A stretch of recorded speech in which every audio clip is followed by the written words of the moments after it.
यहूदी इस्लाम जा हाणे बि दुश्मन तंहिं वक़्त में बि दुश्मन हाणे यहूदी जो ॾिठो त हबशे जा ईसाई हुज़ूर वटि आया क़ुरान ॿुधी मुस्लमान थी वापसि पिया वञनि हू जीअं ई गुज़रनि पिया यहूदी रस्ते ते अचे बीठा अड़े तव्हां किताबी हुया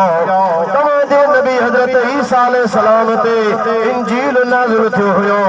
तव्हांखे छा थियो छो तव्हां कलमो भरियो छो तव्हां मुस्लमान थी करे था वञो तव्हांजो नबी हज़रत ईसा अलैहिस्सलाम त साहिब किताब हुयो तव्हांखे ज़रूरत कान आहे किथां हबशे मां हलियायो मदीने पहुतायो मुस्लमान थिया पिया वञो जॾहिं हुननि इहा ॻाल्हि कई हुननि जे मथां तानाज़नी कई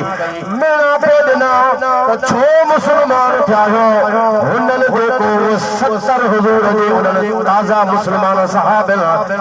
यहूदन के जो जवाब दिनो हो अल्लाह उनके कुरान में बयान फरमाया वे चवण लगा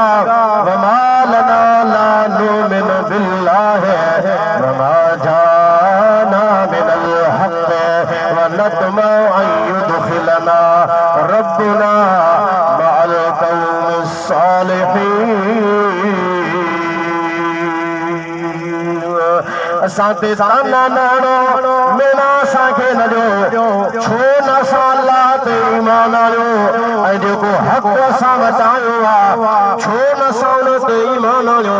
असां अल्लाह ते बि ईमान आणींदासीं ऐं हक़ जेको असां वटायो आहे मुस्तफ़ा जे सूरत में आयो छो न असां उन ते ईमान आयो असांखे उम्मीद आहे युदखिलना रब्बुना